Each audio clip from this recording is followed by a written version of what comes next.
So recently, footage has been leaked of the Tories partying it up during lockdown. Now, this wasn't just a bit of cake. Rather, it was a large group of people getting drunk. Take a look. It's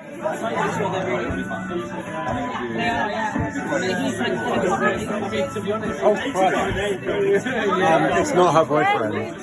No, it's not. Can we spread that? It's third party. It's also like an ad and also Instagram Live. As long as we don't scream that we're like. Well, I'm pretty sure the press is going to say. Take that actually. Laura? What do you think of this? Laura? Oh, these scumbags were literally saying in the video, "Ooh, better not live stream. We know we're ignoring the rules." I'm angry.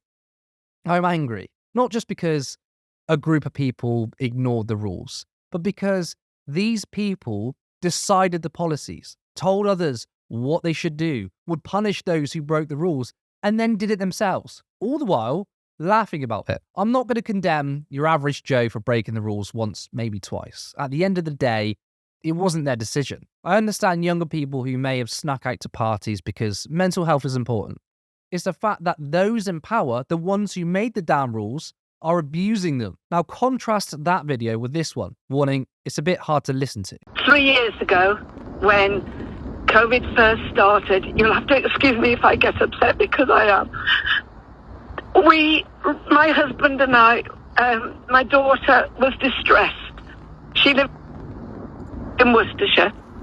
So we thought we had to do everything right. We phoned the police and they said we couldn't go. It wasn't an essential journey. So they said they would make the police in London would go and check she was okay. We didn't hear anything.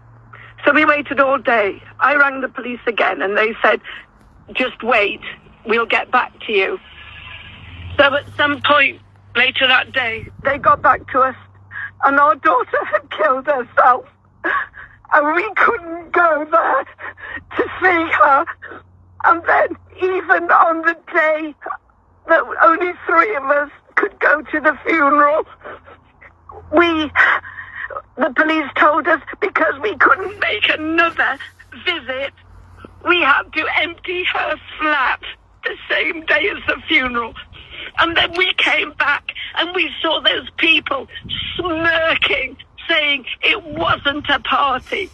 We heard all the things that him saying, it wasn't a party, we didn't do this. You are so accountable.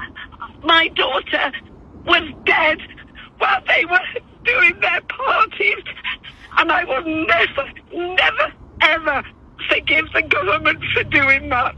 Never in my life. And all those people who say people need to move on. How can we move on when we're in hell every minute of our lives because we lost our daughter when we could have got there?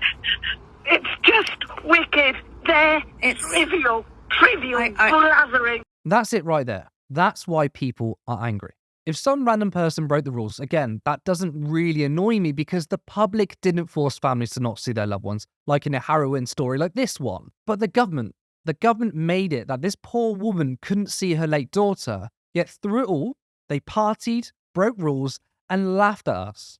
But it doesn't end there because they want to avoid accountability. Most Conservative MPs expected to abstain on Boris Johnson's Partygate vote.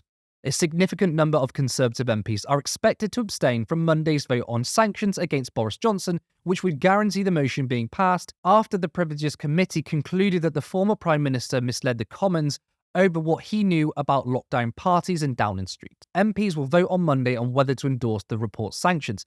They will be entitled to a free vote rather than being whipped to vote either way, and Tory MPs have been told that this vote will be a one-line whip, meaning they are not obliged to participate. So Rishi Sunak is giving MPs a free pass because he's literally telling them, you don't have to vote for this. So what do you think they're going to do? Obviously, they're not going to vote for the investigation. Now, this image came out a while ago, which is from the same party in the first video. I can see Sean Bailey in there, but do you recognise anyone else? If you do recognise them, make sure you drop a comment below so we can identify these people. But there's not much more to say than that this government, the Tories, are utter scumbags.